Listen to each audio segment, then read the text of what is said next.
सभी गुरुजनों को नमस्कार। स्वागत है आपका विजय एजुकेशन के यूट्यूब प्लेटफॉर्म पर। दोस्तों, मैं आपका दोस्त, आपका भाई श्याम दादीच आपका स्वागत करता हूं रीट 2022 के लिए संस्कृत की हमारी इस क्लास में, जिसके अंतर्गत हम विभिन्न प्रश्नों पर चर्चा करते हुए टॉपिक्स पढ़ रहे हैं दोस्तों। और ये नया तरीका जो है वो आप सभी को बहुत पसंद आ रहा है, अच्छा लग रहा है, ये जानकर मुझे खुशी है। तो आपको ये ध्यान रखना है कि आज का हमारे जो टॉपिक रहने वाला है वो कल जो हमने बाह्य यत्न पढ़े हैं ना, उसी से जुड़ा हुआ आगे का टॉपिक रहेगा दोस्तों। तो उसी क्रम को आज हम आगे बढ़ाएंगे। यहाँ पर प्रश्न पहले ही शो हो गया है तो मैं इसको छुपा देता हूं ताकि हम बाद का काम कर सके। तो दोस्तों जल्दी से मेरे साथ आइए और स्टार्ट कीजिए आज का टॉपिक जो हम देखने वाले हैं। यहाँ पर देखिएगा दोस्तों, बाह्य यत्न, आभ्यंतर यत्न, उच्चारण स्थान और इसके अलावा वर्णमाला के जितने भी प्रकरण थे हम देख चुके हैं।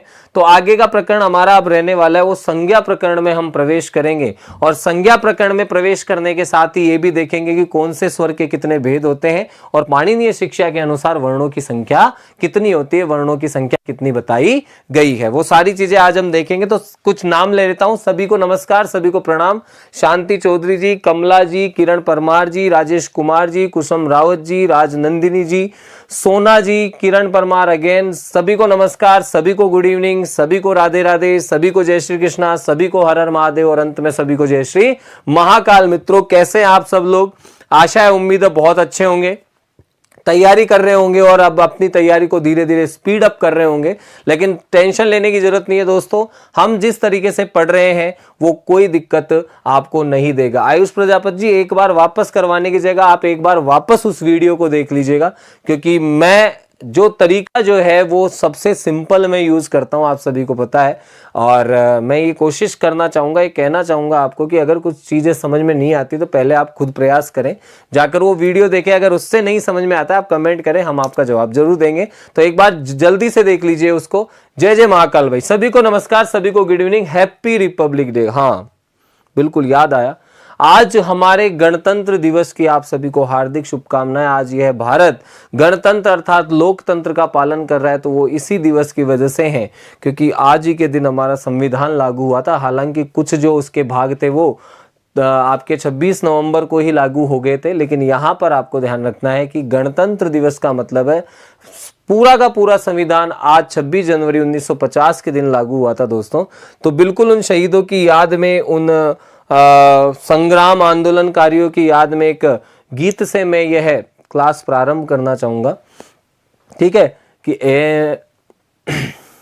क्या हुआ, पहले ताली बजा दी? अरे पहले सुनो तो सही कि ऐ मेरे प्यारे वतन, ऐ मेरे बिछड़े चमन, तुझ पे दिल कुर्बान, तू ही मेरी आरज़ू, तू ही मेरी आबरू, तू ही मेरी जान। ठीक है, तो इस देश को नमन करते हुए, इस धरती को नमन करते हुए जय हिंद के साथ आज की ये क्लास प्रारंभ करते हैं मित्रों।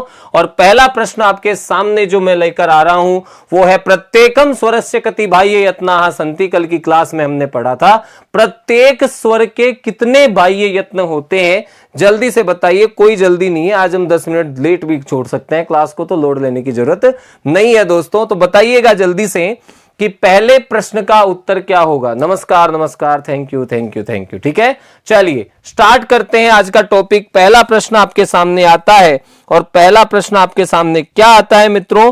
बड़े ही शानदार जानदार तरीके से यह प्रश्न आपके सामने आता है और प्रश्न आपसे पूछता है कि प्रत्येक स्वर के कितने बाह्य यत्न होते हैं, अर्थात स्वर के कितने बाह्य यत्न बताए गए हैं, स्वर वर्ण के बाह्य यत्न कितने बताए गए हैं। आंसर में कंफ्यूजन है, कोई कह रहा है बी, कोई कह रहा है सी, बी और सी में। ठीक है, धन्यवाद धन्यवाद विनोद कुमार जी। चलिए भाई, बी और सी और डी भी आ गया, ओहो ये तो खतरनाक काम है। ठीक है, जय श्री श्याम भाई, आंसर होगा दोस्तों, भूल गए आप लोग शायद, लेकिन मैं नहीं भूला हूं, आंसर होगा दोस्तों ऑप्शन सी। बाह्य यत्न तो आपके स्वर के 3 ही है। कौन कौन से हैं? उदात्तः, अनुदात्तः और स्वरितः। कल ही बताए थे भाई, इतना जल्दी भूलने की क्या बीमारी है? वो कहते हैं ना कि रात्रि जल्दी भूल गई, दंगल फिल्म का डायलॉग है, तो वही है उदात्त, अनुदात्त और स्वरित। ठीक है, तो ये उदात्त और अनुदात्त और स्वरित जो होते हैं वो किसके होते हैं? स्वर वर्णों के बाह्य यत्न होते हैं। क्लियर? बिल्कुल, वेरी गुड। 3 आंसर होंगे, उदात्त, अनुदात्त, स्वरित। बाह्य यत्न 11 है, 11 में से 8 व्यंजनों से संबंधित है। मैंने पहली ही स्लाइड में बता दिया था, इसीलिए बताया था ताकि आप याद रखो कि स्वरों से संबंधित 3 है, और पहली स्लाइड से ये आंसर आ रहा है उदात्त, अनुदात्त और स्वरित। ठीक है, तो बिल्कुल सही आंसर है। चलिए, वेरी गुड। नेक्स्ट क्वेश्चन की तरफ बढ़ते हैं दोस्तों, और आज का दूसरा क्वेश्चन देखते हैं। उदात्तानुदात्तत्वे वर्णधर्वो समारियेते यस्मिन सो अच किम संज्ञम सा। दिमाग का दही कर देगा ये प्रश्न, कचरा कर देगा, लेकिन प्रश्न बहुत सरल है। ठीक है, ध्यान से समझिएगा। उदात्त और अनुदात्त दोनों को बताया गया है कि उदात्त और अनुदात्त हो, उनका वर्ण धर्म हो और दोनों की समानता हो, अर्थात उदात्त और अनुदात्त के नियमों से क्या हो जाएगा? वह मिश्रित हो। तो जिसमें दोनों समाहित है, उदात्त और अनुदात्त जिसमें समाहित है, सो अच, वह स्वर क्या कौन सी संज्ञा उसकी होती है? वह स्वर कौन सी संज्ञा होती है? उस स्वर की कौन सी संज्ञा होती है? स्किप करने को कह रहे हो? ओहो, ये तो गलत बात है। अरे, उदात्त और अनुदात्त से मिश्रित जो स्वर होता है उसकी कौन सी संज्ञा होती है? देखो कितना सरल प्रश्न है, और आपने क्या कर दिया? गिव अप कर दिया। क्या होता है भाई? स्वरित संज्ञक होता है। कल मैंने आपको बताया था कि उच्चारण स्थान के 3 पार्ट होते हैं, ऊपरी पार्ट, निचला पार्ट और मध्यम पार्ट। तो ये उदात्त होगा आपका, आप सभी को पता है। ये अनुदात्त होगा, आप सभी को पता है। इंटेलिजेंट हो आप सब। तो इन दोनों का जो मिश्रण होगा वो कौन सा होगा? स्वरित होगा या नहीं होगा? बिल्कुल होगा भाई।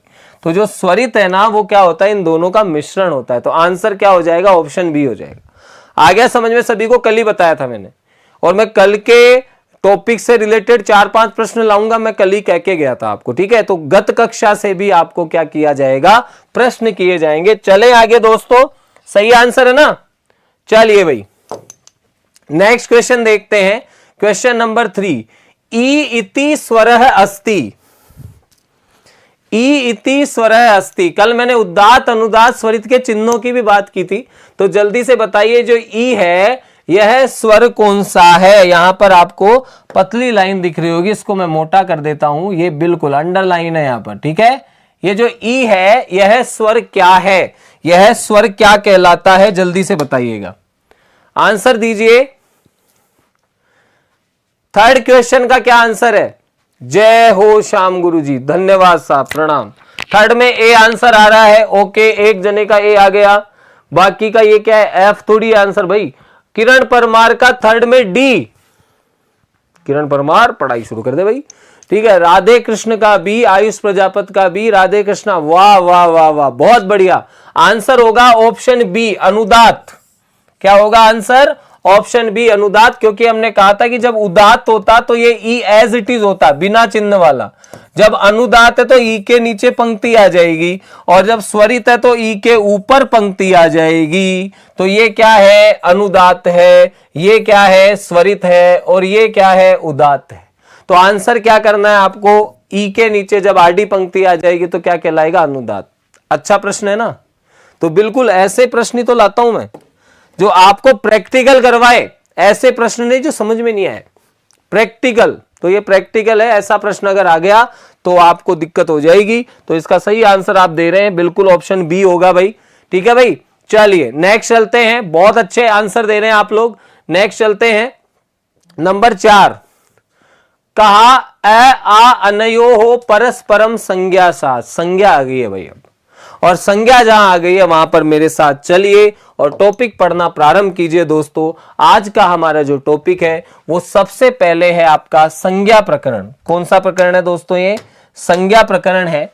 संज्ञा प्रकरण की हम बात करें तो संज्ञा प्रकरण का मतलब होता है नामकरण करना, किसी भी चीज का नामकरण करना। तो जो पहली संज्ञा आज हमारी है वो है दोस्तों संयोग संज्ञा, सॉरी सवर्ण संज्ञा। सवर्ण संज्ञा, पहली संज्ञा कौन सी है? सवर्ण संज्ञा। और सवर्ण संज्ञा की हम बात करें तो इसका जो सूत्र है वो सूत्र है दोस्तों तुल्याश्य प्रयत्नम सवर्णम। तुल्याश्य प्रयत्नम सवर्णम। अगर सूत्र समझना है तो उसका पोस्टमार्टम करना आना चाहिए, अर्थात उसको तोड़ना आना चाहिए। तो जब तोड़ेंगे तो हमारे सामने 3 वर्ण आएंगे, तुल्य प्लस आस्य प्लस प्रयत्नम इज ओब्लिक सवर्णम इज इक्वल देन सवर्णम। ठीक है, सवर्ण किसे कहते हैं दोस्तों? तुल्य आश्य प्रयत्नम सवर्णम। इसको भी हम और शॉर्ट में पढ़ते हैं, तुल्य मतलब समान हो, तुलनात्मक रूप से क्या हो? समान हो। आश्य का मतलब है उच्चारण स्थान, आश्य का मतलब उच्चारण स्थान, और प्रयत्न का मतलब आभ्यंतर यत्न। अर्थात ऐसे वर्ण जिनका उच्चारण स्थान और आभ्यंतर यत्न समान हो वो वर्ण क्या कहलाएंगे? सवर्ण कहलाएंगे भाई। क्या कहलाएंगे? सवर्ण कहलाएंगे। आ गया समझ में? ठीक है, तो क्या कह रहा है? सवर्ण संज्ञा करने वाला सूत्र कौन सा है? तुल्याश्य प्रयत्नम सवर्णम। अर्थात सवर्ण जो है आपकी संज्ञा वो किससे होती है? उच्चारण स्थान और आभ्यंतर यत्न आपके समान होने चाहिए। ठीक है, ये आपको ध्यान रखना है। ठीक है, चलिए,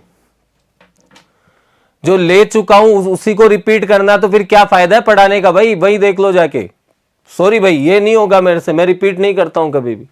आप चाहते हो कि मैं वो एक ही तरीके से पढ़ाता रहूं, मेरे से ये पॉसिबल नहीं है। मैं मेरी टीचिंग को इम्प्रोवाइज करता रहता हूं, तो मैं करूंगा भाई। ठीक है, मैं ये तरीका मुझे बेस्ट लगता है, इसी से पढ़ाएंगे। अगर आपको ये लगता है कि जो मैं पढ़ा चुका हूं उसी तरीके से पढ़ाऊं तो फिर क्या फायदा है पढ़ने का? बताओ, नहीं होगा ना, कोई फायदा ही नहीं है।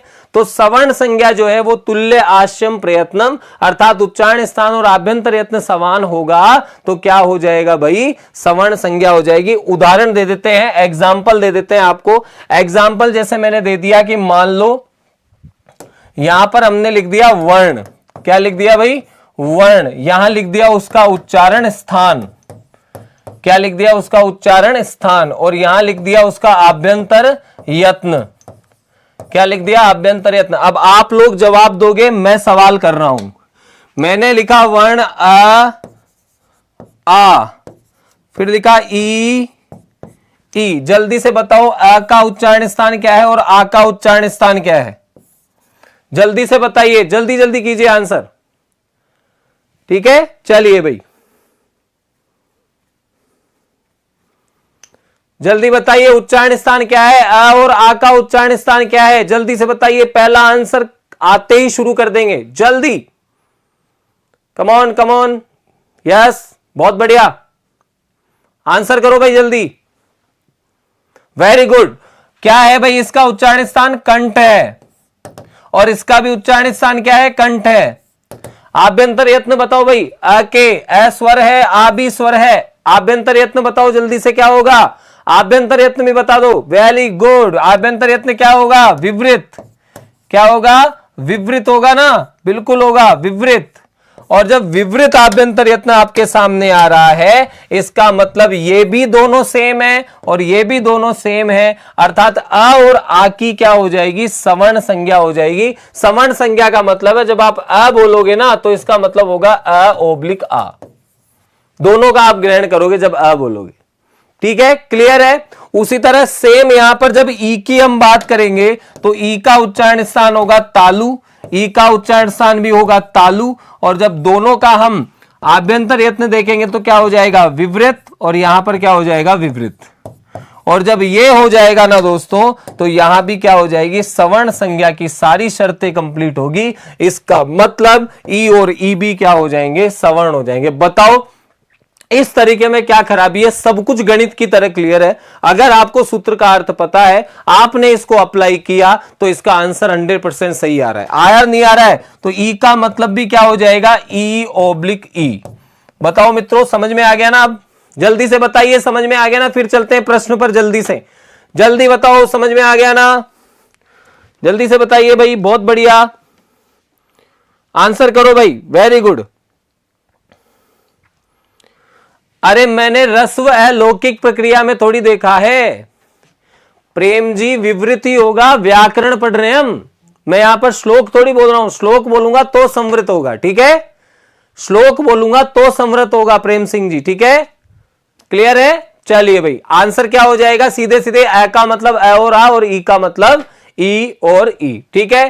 क्वेश्चन की तरफ चलते हैं। क्वेश्चन कहता है अ और आ की आपस में कौन सी संज्ञा होती है, अ और आ की आपस में कौन सी संज्ञा होती है, जल्दी से बताइए आंसर क्या होगा। अ और आ की आपस में कौन सी संज्ञा होती है, अ और आ की कौन सी संज्ञा होती है, ठीक है। चलिए भाई, चलिए जल्दी से बताइए। ओके, वेरी गुड, आंसर क्या होगा, वेरी गुड। अब तो आ गया ना, बिल्कुल कौन सी संज्ञा होगी, सवर्ण संज्ञा हो जाएगी भाई। क्या हो जाएगी, सवर्ण संज्ञा हो जाएगी, सवर्ण संज्ञा हो जाएगी, क्लियर है। चलिए बहुत बढ़िया, आंसर हो गया सभी का, बहुत बढ़िया मित्रों, बहुत ही बढ़िया, शानदार आंसर, ठीक है। नेक्स्ट कहा है लृ वर्णस्य द्वादश भेदा कस्या भावात भवंती, लृ वर्ण के 12 भेद किसके अभाव में होते हैं। अब देखिए, आप लोगों का मैं नहीं पढ़ाना चाहता था, लेकिन आप लोग क्या करते हो कि कहीं से पढ़ते हो और फिर कहते हो गुरुजी 18 प्रकार का कैसे है, ठीक है, री 18 प्रकार का कैसे है, री 12 प्रकार का कैसे है, लृ 12 प्रकार का कैसे रह गया। तो आज उस सारी समस्या का समाधान आपके सामने लेकर आया हूं। टॉपिक है दोस्तों स्वरों के भेद या फिर वर्णों के भेद, वर्णों के भेद।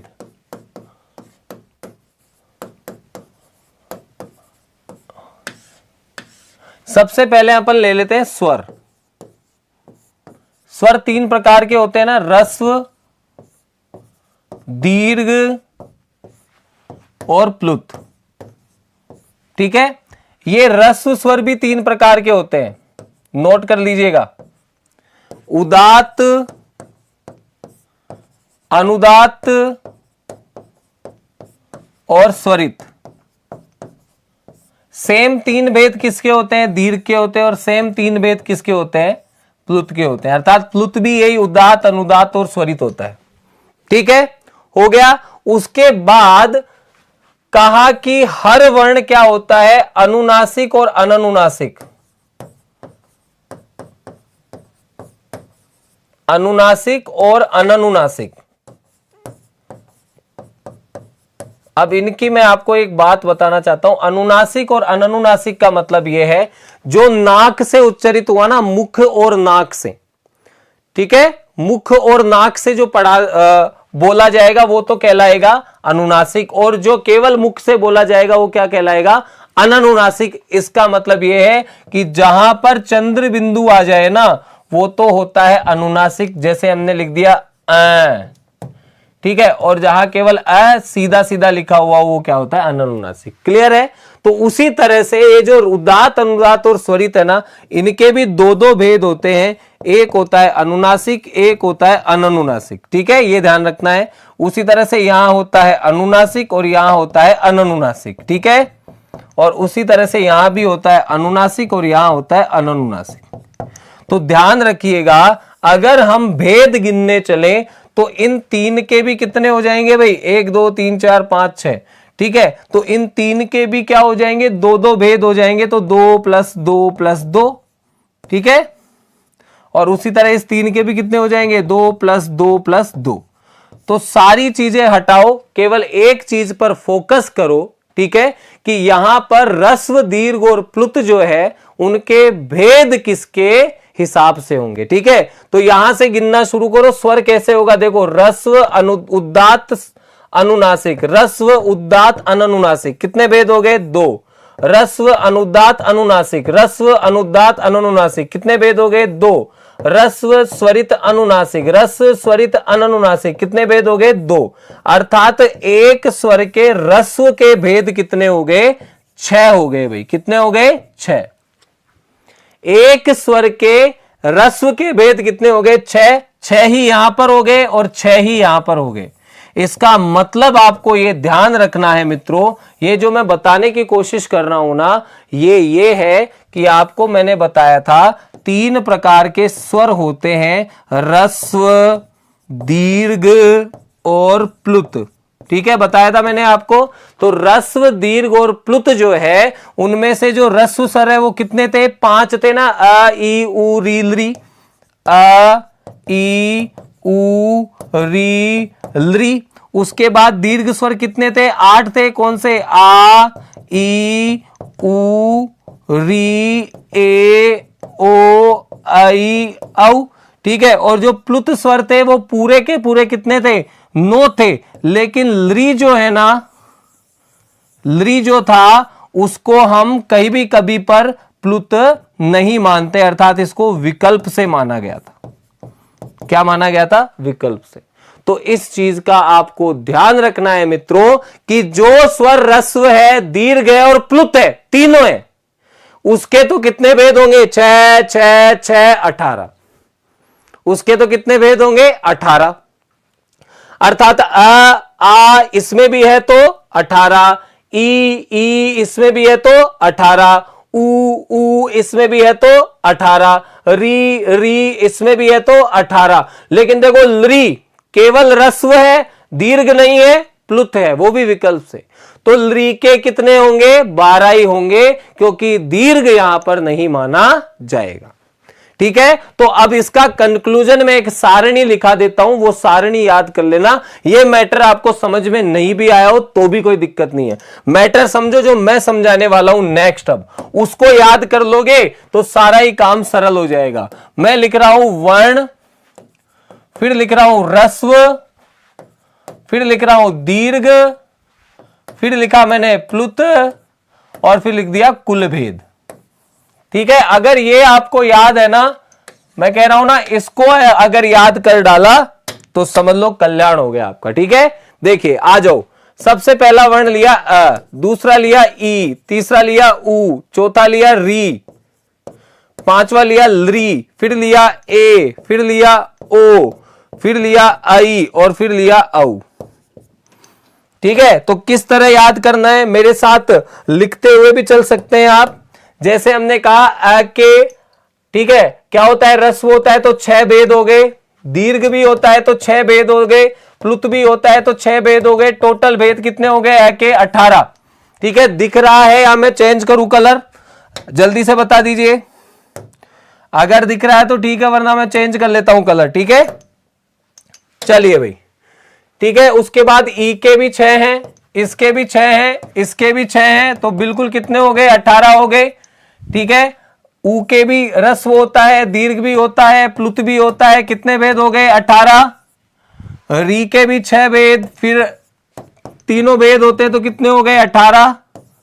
उसके बाद लरी का देखो ह्रस्व होता है लेकिन दीर्घ नहीं होता है, तो आगे 6 आएंगे तो कितने हो जाएंगे? 12 हो जाएंगे। उसी तरह ए का क्या नहीं होता? ह्रस्व नहीं होता, चारों का ही।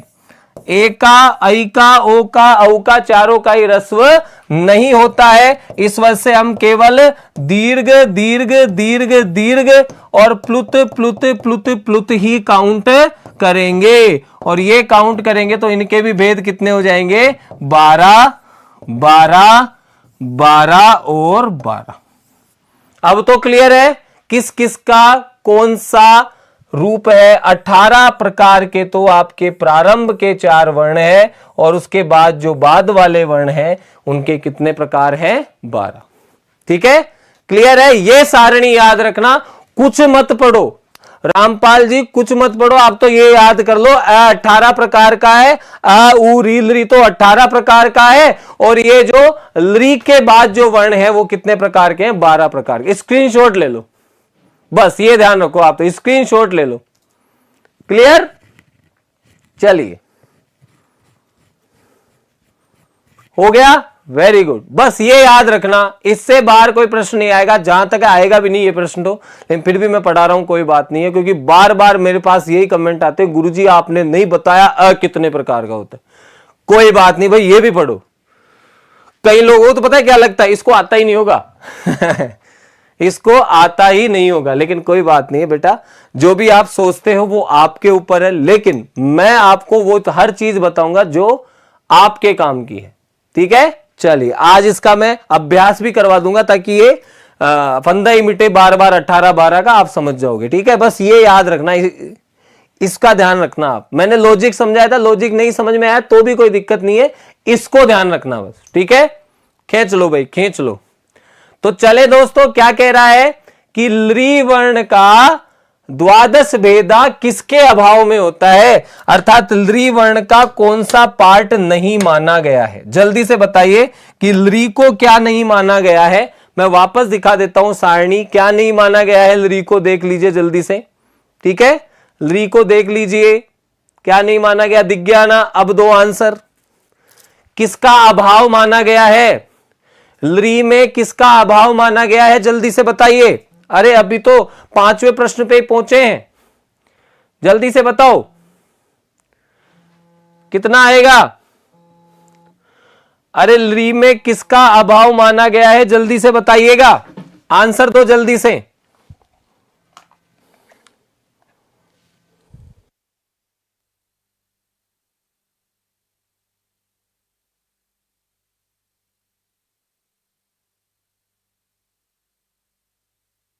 बात है, आ गया ना समझ में। देखो ये हमने इसका क्या ले लिया, प्रमाण ले लिया। देखो यहां पर क्या है, दीर्घ का अभाव है। अब तो समझ गए, तो बिल्कुल सही आंसर क्या होगा, दीर्घ अभाव। इसका क्या नहीं होता, दीर्घ नहीं होता, इस वजह से इसको 12 भेद माने गए हैं। आ गया समझ में, वेरी गुड। नेक्स्ट क्वेश्चन की तरफ चलते हैं।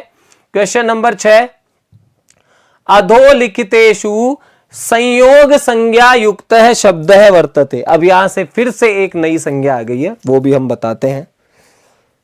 देखिए भाई, दीर्घ का अभाव, ओके। चलिए संयोग संज्ञा क्या होती है, चलिए मेरे साथ, संयोग संज्ञा क्या होती है देखिए। संयोग संज्ञा, संयोग संज्ञा, आप लोगों में से कईयों के सवाल होंगे कि गुरुजी ये जो आप क्ष त्र ज्ञ जो है वो हमको पढ़ाए नहीं। ठीक है, और एक श्र भी था और एक द्य भी था, ये तो आप हमको पढ़ाए नहीं, ये कहां से आ गए, ये तो आपने संयुक्त व्यंजनों में बताया ही नहीं। तो दोस्तों मैं आपके सामने एक चीज क्लियर करना चाहता हूं, वो चीज होगी कि एक सूत्र है। कौन सा सूत्र है कि कहा हलो, हेलो कोई सुन रहा है, हलो अनंतराहा संयोगः, हलो अनंतराहा संयोग है। क्या कहता है भाई ये सूत्र, ये सूत्र कहता है कि दो हल वर्णों में, दो हल ओब्लिक व्यंजन वर्णों में, व्यंजन वर्णों के मध्य किसी भी स्वर के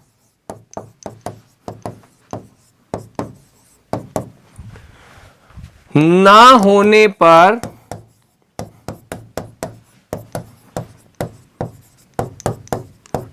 संयोग संज्ञा हो जाती है। क्या हो जाती है, संयोग संज्ञा। अरे दो व्यंजनों के मध्य यदि कोई स्वर ना हो तो क्या हो जाएगा, सीधे सीधे ही उसकी संयोग संज्ञा हो जाएगी। क्या हो जाएगा, संयोग संज्ञा हो जाएगी। ठीक है, ये आपको ध्यान रखना है। तो यहां पर हम देखेंगे, तो मैं एक उदाहरण देता हूं आपको। मैंने लिख दिया क्षत्रिय, क्या लिख दिया भाई, क्षत्रिय। तो यहां पर देखो क्या क्या बना हुआ है, का प्लस श प्लस त प्लस र प्लस ई। वापस चलो मेरे साथ, का प्लस श प्लस अ प्लस त प्लस र प्लस ई प्लस य प्लस अह। तो यहां पर मैं आपको जो नोट करवा रहा हूं उसको ध्यान देना। देखो यहां पर स्वर नहीं है और यहां पर भी स्वर नहीं है, तो ये दोनों स्थितियां क्या है दोस्तों, संयोग है। ये दोनों स्थितियां क्या है, संयोग है। क्लियर है, आ गया समझ में। तो बिल्कुल संयोग किसको कहेंगे, जब दो व्यंजनों के मध्य, अधिक व्यंजन भी हो सकते हैं, यदि दो व्यंजनों के मध्य किसी स्वर का व्यवधान नहीं हो तो उसको क्या कहेंगे, संयोग कहेंगे भाई। क्या कहेंगे, इसको संयोग कहेंगे। क्लियर है, सरल है। उसी तरह का एक बहुत फेमस उदाहरण है, वो भी मैं बता देता हूं। जो इंद्र है ना, इंद्र देखो कितना बड़ा संयोग का उदाहरण है, क्योंकि यहां पर क्या होता है, ई प्लस न प्लस द प्लस र प्लस अह, देखो ये रहा संयोग, न द र। ठीक है, तो जहां पर भी दो व्यंजनों के मध्य कोई स्वर ना हो उसको हम क्या कहेंगे, संयोग कहेंगे भाई। ठीक है, चलिए भाई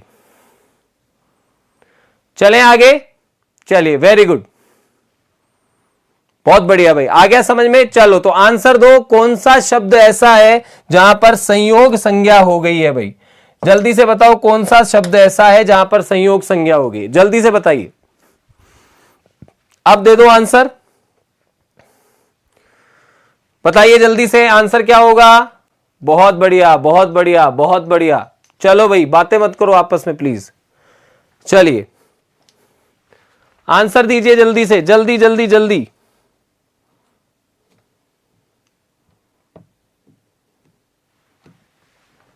क्या बात है, क्या बात है, आने लग गया आंसर, बिल्कुल ऑप्शन बी आंसर होगा। अम्बुद यहां पर होगा, इसके टुकड़े करके देख लेना, अ प्लस म प्लस ब प्लस उ प्लस द प्लस अ। ठीक है, तो म और ब में क्या हो गया है, संयोग, क्या हो गया है, संयोग, बाकी किसी भी जगह पर संयोग नहीं है भाई। ठीक है, क्लियर है, ये चीज आपको ध्यान रखती है, हो गया। चलो बहुत बढ़िया, संयोग संज्ञा का यह उदाहरण है भाई, क्लियर है। आगे देखते हैं, आगे चलते हैं क्वेश्चन नंबर 7। आज तो 7 ही क्वेश्चन देखो आप, मैटर ही जोरदार है। कस्य वर्णस्य दीर्घ रूपम नास्ति, किस वर्ण का दीर्घ रूप नहीं होता। अभी अभी हमने इससे रिलेटेड एक सवाल पढ़ा था, 12 भेद क्यों होते हैं, तो किस वर्ण का दीर्घ रूप नहीं होता। अब तो मत पूछना भाई, अगर मैं आपको बताना चाहूंगा तो मैं क्या दे दूंगा, उसका प्रमाण दे दूंगा, लोड लेने की जरूरत नहीं है, जल्दी से बताइए सर। क्लियर है, वेरी गुड, बहुत बढ़िया भाई। चलो चलो जल्दी जल्दी जल्दी आंसर दो, क्या होगा, कौन से वर्ण का दीर्घ रूप नहीं होता। बहुत बढ़िया मित्रों, क्या बात है, सही आंसर दे रहे हो, ऑप्शन डी, लृ वर्ण का दीर्घ रूप नहीं होता है। और अगर देखना है तो मेरे साथ चल दो वापस, देखो भाई लृ का दीर्घ नहीं होता है, दीर्घ में क्या है, क्रॉस लगा हुआ है। ठीक है, क्लियर है, तो लृ का दीर्घ रूप नहीं होगा। बहुत बढ़िया, आ गया समझ में। चलिए आगे और देखते हैं नेक्स्ट क्वेश्चन। ठीक है, हो गया डन। नेक्स्ट देखिएगा क्वेश्चन नंबर 8, लृ वर्णस्य कति भेदा, लृ वर्ण के कितने भेद हैं। वो मैंने दीर्घा भावात पूछा था, यहां पर मैं भेद पूछ रहा हूं आपको, लृ वर्ण का कितने भेद होते हैं। अच्छा, मैं लृ वर्ण ही क्यों ला रहा हूं, क्योंकि री और लृ में सबसे ज्यादा कंफ्यूजन है, वो हम देखेंगे किस तरह से होते हैं। आ गया, वेरी गुड, बहुत बढ़िया भाई। लृ का दीर्घ नहीं होता, 12 भेद होते हैं। अरे वाह, सीधे सीधे आंसर दे दिया, बहुत बढ़िया। आंसर क्या हो जाएगा, ऑप्शन ए, द्वादश, 12 भेद होंगे, क्योंकि इसका केवल ह्रस्व और प्लुत ही होता है, इस वजह से इसके कितने भेद होंगे, 12 भेद होंगे। अब तो ये भेदों का मैटर समझ में आ गया ना, एक ही बार में सबको, जल्दी से बता दो, ये भेदों वाला मैटर समझ में आ गया ना, ये भेदों वाला मैटर ध्यान रखना भाई। ठीक है, वो स्क्रीनशॉट हमेशा अपने पास रखना, वहां से कोई भी प्रश्न आएगा आप सही करोगे। ठीक है, नेक्स्ट चलते हैं क्वेश्चन नंबर 9 पर। क्वेश्चन नंबर 9 पर चलते हैं, कस्य वर्णस्य ह्रस्व रूपम नास्ति, किस वर्ण का ह्रस्व रूप नहीं होता है। ध्यान से देखना, उस सारणी को देखना, सारणी में दिखा भी दूंगा, लेकिन पहले उत्तर दो, उसका प्रमाणीकरण करने के लिए हम सारणी देखेंगे। जल्दी से बताइए किस वर्ण का ह्रस्व रूप नहीं होता है।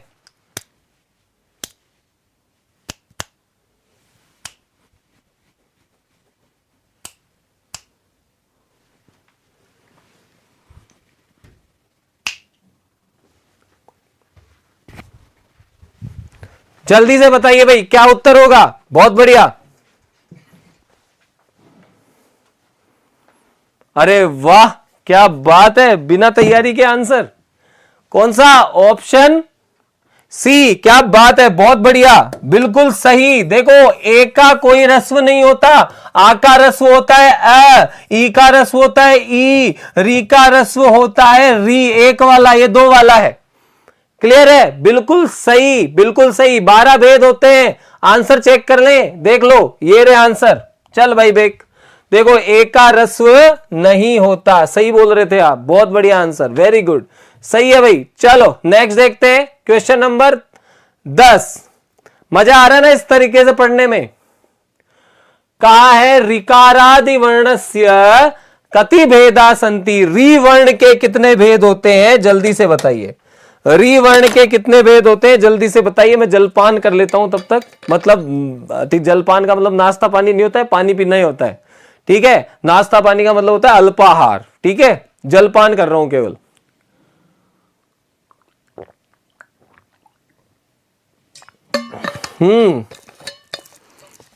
Very good. हाँ बिल्कुल, आप लोग बिना तैयारी के हो, लेकिन आनंद तो आ रहा है ना पढ़ने में। जल्दी से बताइए री के कितने भेद होंगे। क्या बात है, ऑप्शन ए सही आंसर, 18 भेद होते हैं। नहीं मुझे यकीन नहीं है गुरुजी, चलो कोई बात नहीं, देख लो कितने भेद हैं, 18। ये देखो री 6 6 6 18, क्या बात है, बिल्कुल सही आंसर है। बहुत बढ़िया दोस्तों, बहुत बढ़िया, बहुत बढ़िया मित्रों, बहुत बढ़िया दे रहे हो आंसर। नेक्स्ट चलते हैं क्वेश्चन नंबर 11 की तरफ। कहा दीर्घ स्वराः संति, दीर्घ स्वर कितने होते हैं, बताया था मैंने, दीर्घ स्वर कितने होते हैं। अब गिन के देख लो दीर्घ कितने हैं।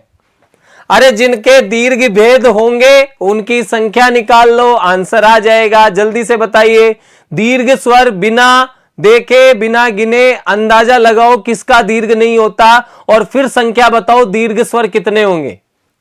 जल्दी से बताओ भाई, मजा आएगा। दीर्घ स्वर कितने होते हैं?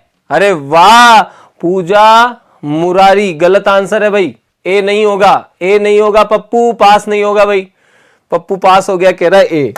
गलत आंसर क्या होगा, ऑप्शन बी, 8 स्वर होंगे जिनका दीर्घ भेद होते हैं। नहीं यकीन आता, मेरे साथ चलो, दीर्घ भेद में गिन लो, 1 2 3 4, ये क्रॉस 5 6 7 8, झूठ नहीं बोल रहा, बिल्कुल सत्य। ये सारणी बहुत काम देगी भाई, ये सारणी संजीवनी है, यहां से बहुत सारे प्रश्न आपके हल हो जाएंगे।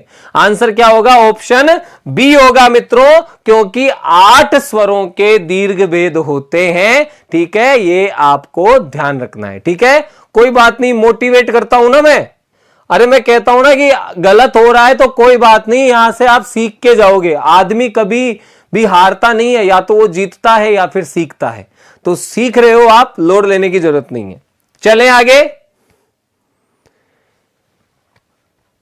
पप्पू पास हो गया, तो मैंने यही तो कहा पप्पू पास नहीं हुआ इस प्रश्न में, ठीक है। क्यों नहीं होगा, आगे बिल्कुल होगा। चलो भाई नेक्स्ट देखिए। अरे भाई अगर किसी के ईगो पे लगती है तो फिर कोई दिक्कत नहीं है। चलिए नेक्स्ट देखिए, पाणिनीय शिक्षा अनुसारम कति वर्णाः सन्ति, ये आपका नया टॉपिक है, इसको भी देख लेते हैं दोस्तों बिना किसी देरी के। चलिए मेरे साथ और देखते हैं पाणिनीय शिक्षा के वर्ण। चले भाई देखो, पाणिनीय शिक्षा के वर्णों की हम बात करें दोस्तों तो ये बहुत अच्छा टॉपिक है और यहां से प्रश्न बनने की संभावना भी रहती है। तो पाणिनीय शिक्षा के अनुसार वर्ण,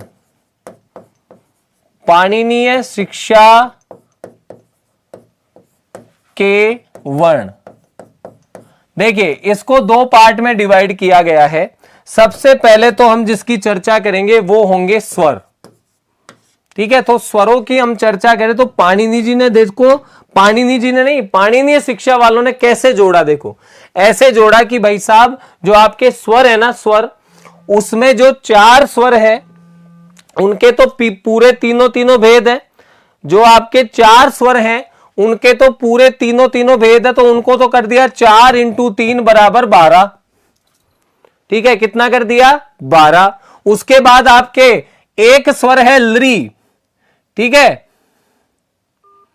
तो जो लरी स्वर है ना, उस लरी स्वर को क्या मान लिया, 1 या 2 भेद उसके माने जाते हैं, दीर्घ नहीं माना जाता है, या तो प्लुत माना जाता है या फिर ह्रस्व प्लुत माना जाता है। और आपके जो 3 स्वर है ना, सॉरी 4 स्वर है ना, उनके 2 भेद माने गए हैं, ह्रस्व नहीं माना गया, तो उनके भेद हो गए 8। कितने हो गए, 8। अब इसको और डिस्क्राइब कर लो तो आ, ई, उ और री के तो कितने भेद हो गए, 3 ×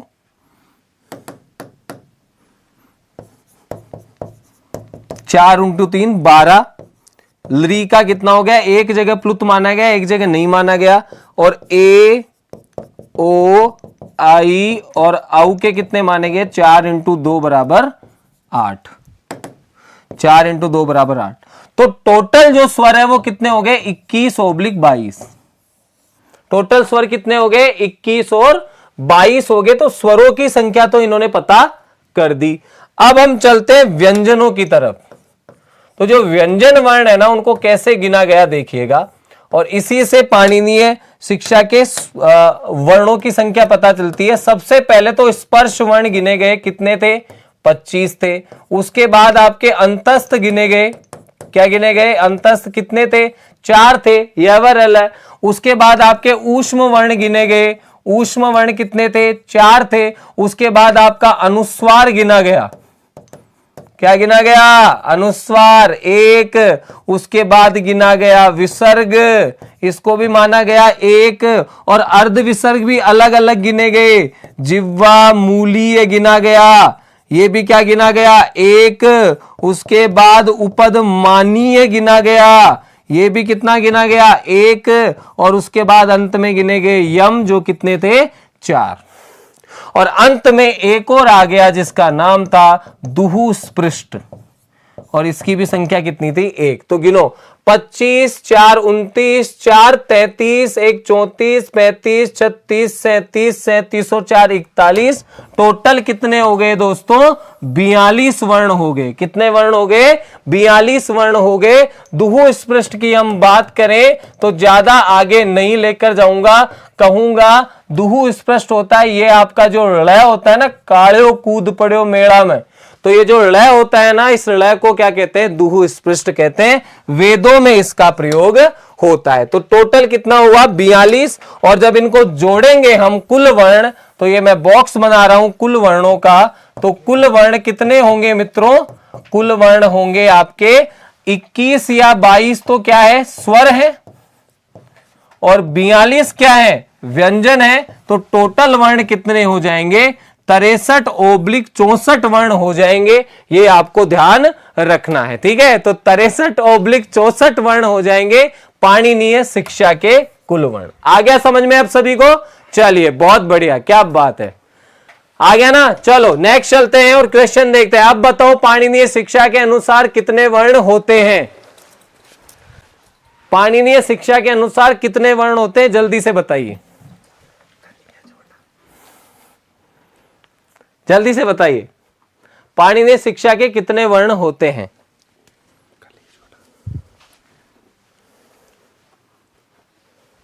ऑप्शन सी। क्या बात है, क्या बात है, क्या बात है। सही आंसर है मित्रों ऑप्शन सी होगा 63/64। कैसे हुआ आप सभी देख सकते हो, ठीक है। आंसर क्या हो जाएगा ऑप्शन सी हो जाएगा।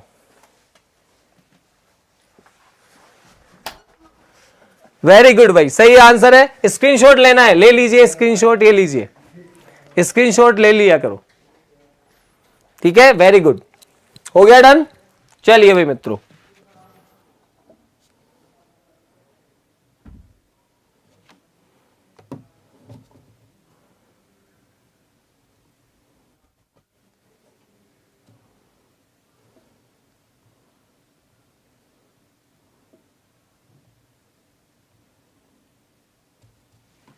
चलो नेक्स्ट देखिए। हो गया अब तो डन, 12वां क्वेश्चन हो गया। नेक्स्ट देखो 13वां। लोप संज्ञा विधायकम सूत्रम अस्ति। ये तो सीधा सीधा प्रश्न है, लोप संज्ञा करने वाला सूत्र कौन सा है? तो दोस्तों मैं बता देता हूं, सूत्र है लोप का मतलब होता है वर्ण का दिखाई ना देना, वर्ण का दिखाई ना देना, वर्ण का दिखाई ना देना क्या कहलाता है लोप। अब इस हिंदी अर्थ से पता करके बताओ कि आंसर क्या होगा, इस हिंदी अर्थ से पता करके बताओ और मजा आएगा भाई। देखो जल्दी से बताओ, हिंदी अर्थ से पता करके बताओ आंसर क्या होगा। ऑप्शन सी दे रहा है, देखो गलत बात, ऑप्शन सी गलत गलत गलत गलत गलत। Very good, option A answer होगा। और लोप संज्ञा करने वाला सूत्र कौन सा है? अदर्शनम लोपः, अदर्शनम लोपः। ठीक है, तस्य लोप तो लोप करता है, संज्ञा कौन करता है? अदर्शनम लोपः। सही आंसर क्या होगा मित्रों? अदर्शनम लोपः। क्लियर? आज के बाद याद रखना, वर्ण का दिखाई ना देना लोप कहलाता है, और लोप संज्ञा कौन करता है? अदर्शनम लोपः। क्लियर? सही। अब गलत मत करना। नेक्स्ट चलते हैं नेक्स्ट क्वेश्चन की ओर। नेक्स्ट क्वेश्चन है, पाणिनीय शिक्षायाम कति स्वराः सन्ति? पाणिनीय शिक्षा में कितने स्वर हैं? पाणिनीय शिक्षा के अनुसार कितने स्वर हैं? जल्दी से बताइए। देखो, आपको मैटर याद रहता है ना, तो कोई भी प्रश्न आपका गलत नहीं हो सकता है। जल्दी जल्दी उत्तर दीजिए। पाणिनीय शिक्षा में कितने स्वर माने गए हैं? पाणिनीय शिक्षा में कितने स्वर माने गए हैं? 13th में ए था भाई, बी नहीं था। 13 में ए था। ठीक है, कोई बात नहीं, गलत हुआ है तो अपने आप सही हो जाएंगे। सर जी, पिछली रीट में झमेला नहीं था, झमेले यही थे।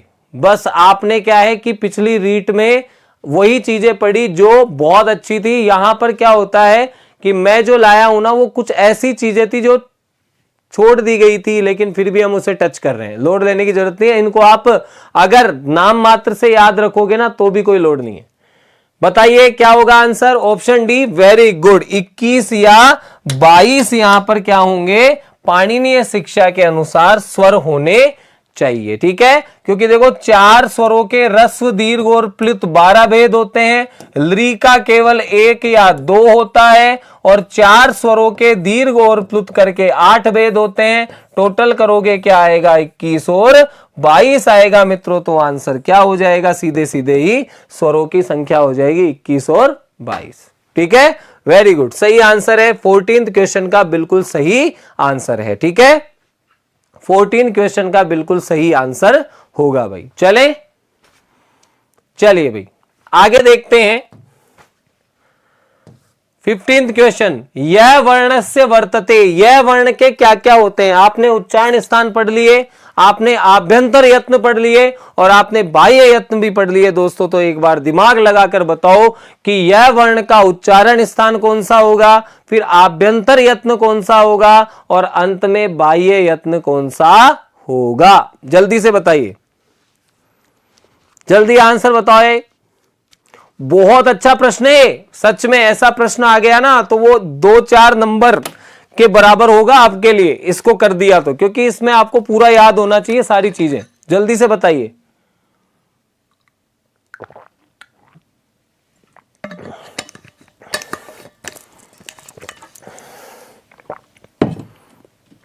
ऑप्शन ए आंसर आ रहा है, आयुष प्रजापत। नहीं, गलत। जल्दी बताइए क्या होगा आंसर?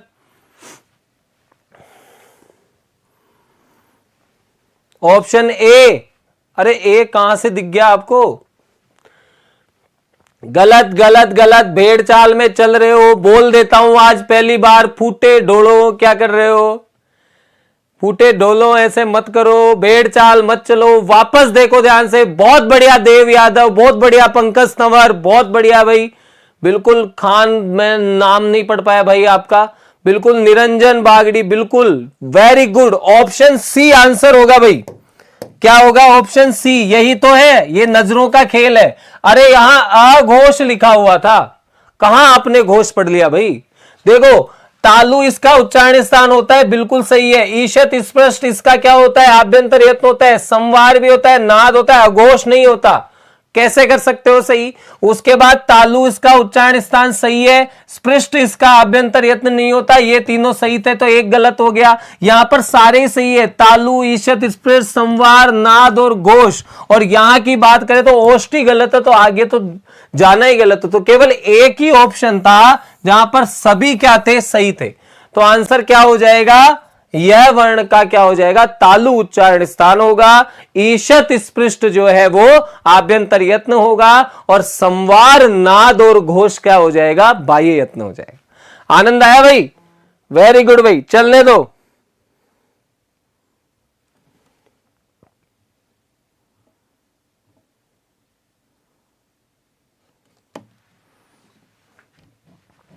जल्दी बताओ। बहुत बढ़िया, क्या बात है, सही आंसर है भाई।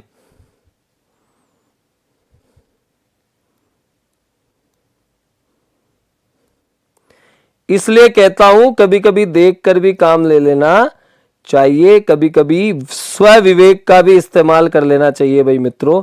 ऐसे ही पार नहीं पड़ती है, सारी चीजें आपको सीखनी पड़ती है, सारी चीजें देखकर ही सोल्व करनी चाहिए भाई, ठीक है। चलिए आगे देखते हैं और बढ़ते हैं आगे इससे। देखिए नेक्स्ट क्वेश्चन की हम बात करें तो नेक्स्ट क्वेश्चन भी बहुत अच्छा होगा। कहा कि ऋकारस्य कति भेदा स्वीकृता सवर्ण संज्ञा अनंतरम। ऋकार के कितने भेद माने गए हैं सवर्ण संज्ञा के बाद। तो दोस्तों इसको मैं एक बार और आपके सामने कर देता हूं। देखो कुछ विद्वानों ने कहा, खासकर कात्यायन ने कहा कि जो री और लरी है ना, उसमें इसमें तो री है और इसमें ल प्लस री दिखाई देता है, ठीक है। क्या दिखाई देता है? रे प्लस री। तो यहां भी री हो गया और यहां भी री हो गया। तो कात्यायन ने कहा कि इनकी क्या हो जानी चाहिए? सवर्ण संज्ञा। सवर्ण संज्ञा हो जानी चाहिए और सवर्ण संज्ञा हो गई तो री और लरी एक हो गए हैं। तो इनके जो भेद है ना, री के तो कितने हैं? 18 और लरी के कितने हैं? 12। तो दोनों मिलकर कितने हो जाएंगे? 30 भेद हो जाएंगे। कितने भेद हो जाएंगे? 30 भेद हो जाएंगे, ध्यान रखना है। तो सवर्ण संज्ञा करेंगे तो री और लरी वर्ण के भेद कितने हो जाएंगे? 30। लेकिन किसके मत में? सवर्ण संज्ञा के बाद, तुल्याश्य प्रयत्नम सवर्णम के बाद। और ये किसने कहा था? कात्यायन ने। किसके अनुसार? कात्यायन के अनुसार यह काम होगा। तो इसमें आंसर क्या हो जाएगा? ऑप्शन डी आंसर होगा। क्या होगा? ऑप्शन डी आंसर होगा, ठीक है। तो दोनों को जब मान लेंगे हम तो 12 और 18 मिलाकर डी हो जाए। सवर्ण संज्ञा का मतलब क्या था? दोनों को एक मान लेना, बस ये ध्यान रखना। जब दोनों को एक मान लेंगे तो 30 हो जाएंगे और जब अलग अलग मानेंगे तो क्या हो जाएगा? सीधे सीधे 18 और 12 रहेगा। टाइम होगा तो कहीं होगा, मैं तो लो ना भाई साहब पूरा 20 प्रश्न पढ़ाऊंगा, ठीक है। पूरे 20 प्रश्न पढ़ेंगे भाई, लोड मत लो। अनुनासिक अननुनासिक भेदाभ्याम द्विधः वर्णः नः। अनुनासिक और अननुनासिक के भेद से दो प्रकार के वर्ण नहीं है। चलिए ये भी क्लियर करते हैं, ये भी नया टॉपिक है आपके लिए।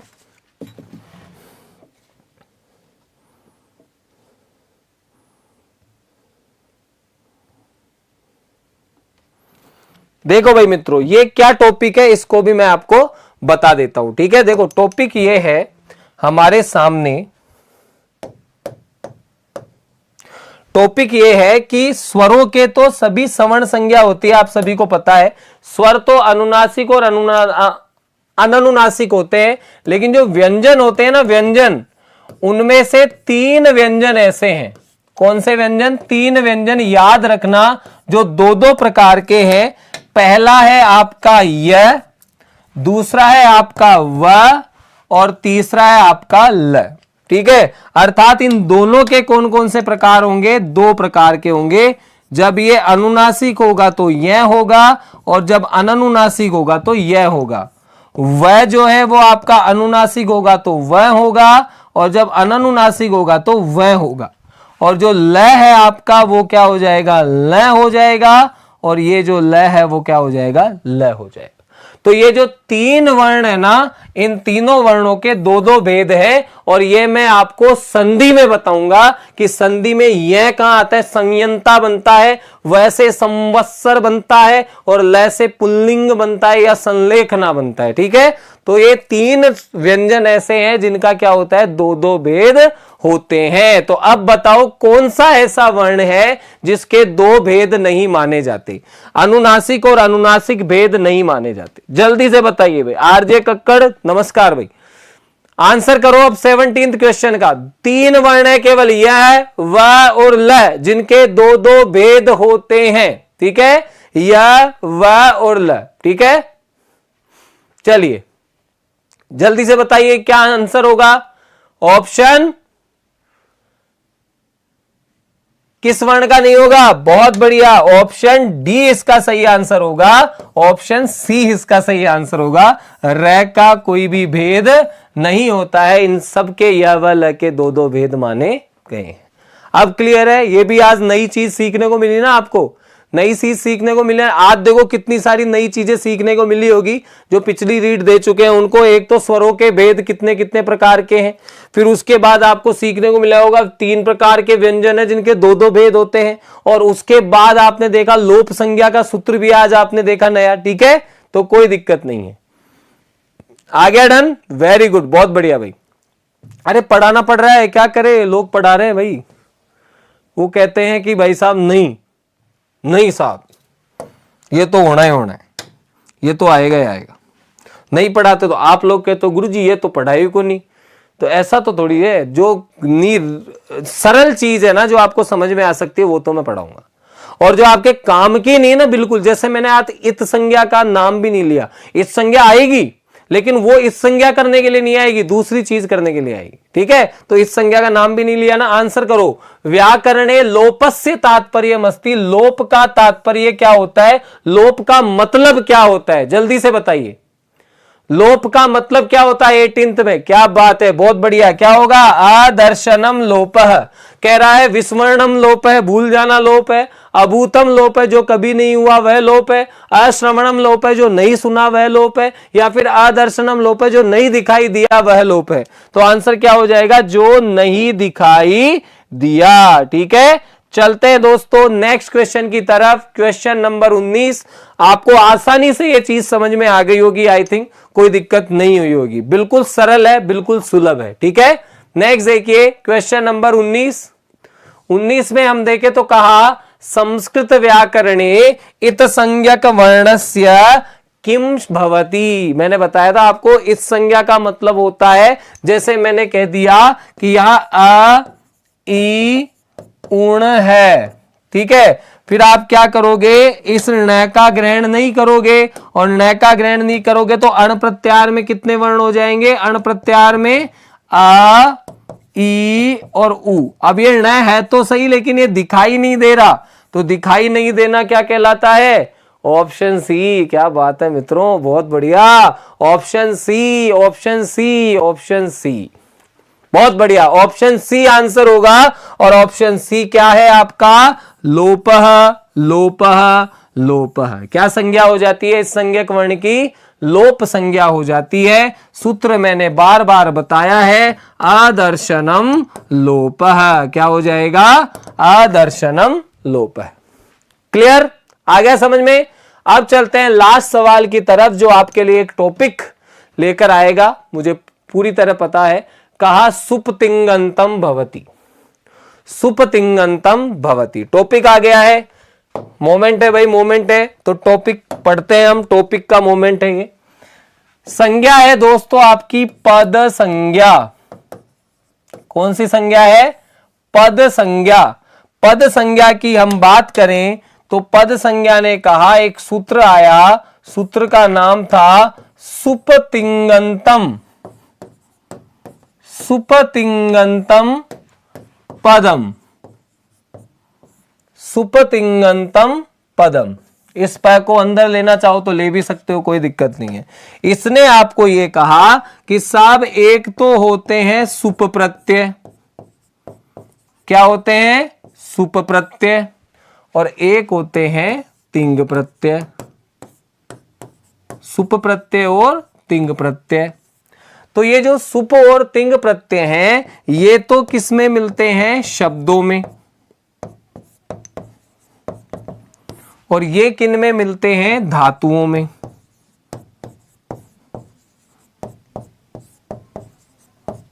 जब ये शब्दों से मिलते हैं तो ये तो बनाते हैं दोस्तों शब्द रूप। क्या बनाते हैं, शब्द रूप। और जब ये धातुओं में मिलते हैं तो ये क्या बनाते हैं, धातु रूप। क्या बनाते हैं, धातु रूप। क्लियर है। तो कह रहा है कि सुप प्रत्यय शब्दों में मिलकर शब्द रूप बनाते हैं, तिंग प्रत्यय धातु में मिलकर धातु रूप बनाते हैं। तो ये दोनों प्रत्यय यदि किसी पद के अंत में हो तो वह क्या कहलाएगा, पद कहलाएगा। किसी शब्द या धातु के अंत में यदि सुप प्रत्यय और तिंग प्रत्यय आ जाएंगे तो वह क्या कहलाएगा दोस्तों, पद कहलाएगा, उसकी पद संज्ञा हो जाएगी। ठीक है, तो सुप प्रत्यय और तिंग प्रत्यय जिस शब्द के अंत में होंगे उसको क्या कहेंगे, पद कहेंगे भाई दोस्तों। क्या कहेंगे? पद। अब मैं जल्दी से एक बार ये सुप और तिंग प्रत्यय आपके सामने लिख रहा हूं, चाहो तो नोट डाउन कर लेना या स्क्रीनशॉट ले लेना। देखिए दोस्तों सबसे पहले हमने लिखे सुप प्रत्यय। सुप प्रत्यय कितने होते हैं? संख्या है इनकी 21। कितनी है? संख्या 21 है। ये इस तरह से देखो, सु औ जस अम आउट शस टा भ्याम भिस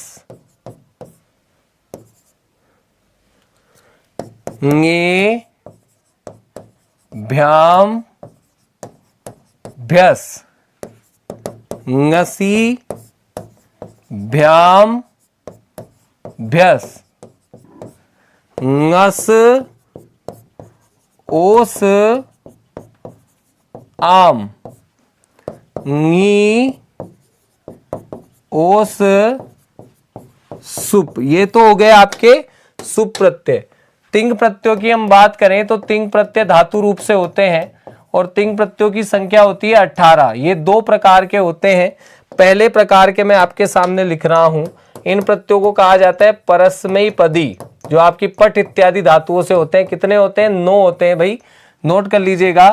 तिप तस झी सिप थस थ मिप वस मस। ठीक है। उसके अलावा आपके 9 ही क्या होते हैं? आत्मनेपदी होते हैं, जो आपकी लभ सेव इत्यादि धातुओं से होते हैं। ये भी कितने होते हैं? 9 होते हैं। ये कौन कौन से होते हैं दोस्तों? देखना, त आताम झ। ठीक है। उसके बाद आता है थास आथाम ध्वम। उसके बाद आता है इट वही और मही। इनसे धातु रूप बनते हैं और इनसे क्या बनते हैं? इससे सुप प्रत्ययों से शब्द रूप बनते हैं। ठीक है, चलिए, वेरी गुड। तो ये दो प्रकार के प्रत्यय है, सुप और तिंग प्रत्यय। ठीक है, कोई बात नहीं, ये अगर याद नहीं है ना तो भी चल जाएगा। ये अगर याद नहीं है तो भी चल जाएगा। बस ये ध्यान रखना, शब्द रूपों से सुप प्रत्यय होते हैं और धातु रूपों से तिंग प्रत्यय होते हैं। बस ये ध्यान रखना है। ठीक है, कोई बात नहीं। कल इनसे रिलेटेड प्रश्न लाऊंगा ना मैं। अब धीरे धीरे हम आगे बढ़ रहे हैं ना, तो बिल्कुल आपको समझ में आ जाएगा। तो सुप प्रत्यय और तिंग प्रत्यय, सुप प्रत्यय 21 शब्द रूपों से, तिंग प्रत्यय 18 धातु रूपों से। क्लियर है? डन है। चलते हैं क्वेश्चन नंबर लास्ट आज का। सुप तिंगंतम भवति। सुप और तिंग क्या होते हैं? अभी अभी मैंने बताया, सुप तिंग अंत प्रत्यय, अर्थात जिस शब्द के अंत में सुप और तिंग प्रत्यय होंगे वो क्या कहलाता है? अभी अभी मैंने बताया, शब्दों से शब्द रूप बनते हैं, धातु से धातु रूप बनते हैं, तो वो क्या कहलाते हैं? जल्दी से बताइए और क्वेश्चन का आंसर दीजिए। लास्ट प्रश्न है आज का हमारा, जल्दी से आंसर दीजिए। क्वेश्चन नंबर 20, 20वें क्वेश्चन के जल्दी से आंसर दे दीजिए भाई। लास्ट क्वेश्चन है आज का। वेरी गुड, बहुत बढ़िया। आंसर होगा option B. Very good, very very good. पद बनाए बिना संस्कृत में एक भी शब्द का आप प्रयोग नहीं कर सकते। शब्द या धातु का नियम है, कहा गया है अपदम न प्रयुंजीत।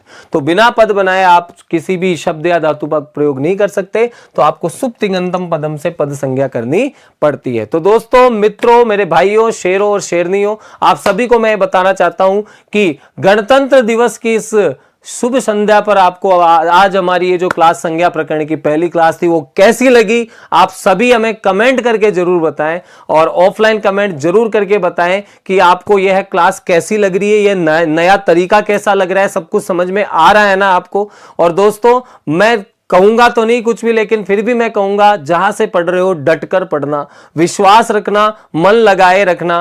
और अगर इसको और ज्यादा डिटेल में पढ़ना है तो विजय एजुकेशन ऐप का नाम याद रखना, वहां पर आपको लाइव कोर्स पूरा मिलेगा। हालांकि यहां भी मैं कमी नहीं छोड़ रहा हूं, लेकिन फिर भी अगर आप चाहते हैं कि और अच्छे से तैयारी करें तो वहां पर हम मिलेंगे आपसे। दोस्तों, अभी शिक्षण वीडियो की लाइव क्लासेस चल रही है, उसको ज्वाइन कीजिए आप। तब तक के लिए आप सभी को मैं यही कहना चाहूंगा, वेरी हैप्पी रिपब्लिक डे। मिलते हैं कल एक नए टॉपिक और नए प्रश्नों के साथ। तब तक के लिए आप सभी को धन्यवाद। गुड नाइट, शब्बा केयर, टेक केयर दोस्तों।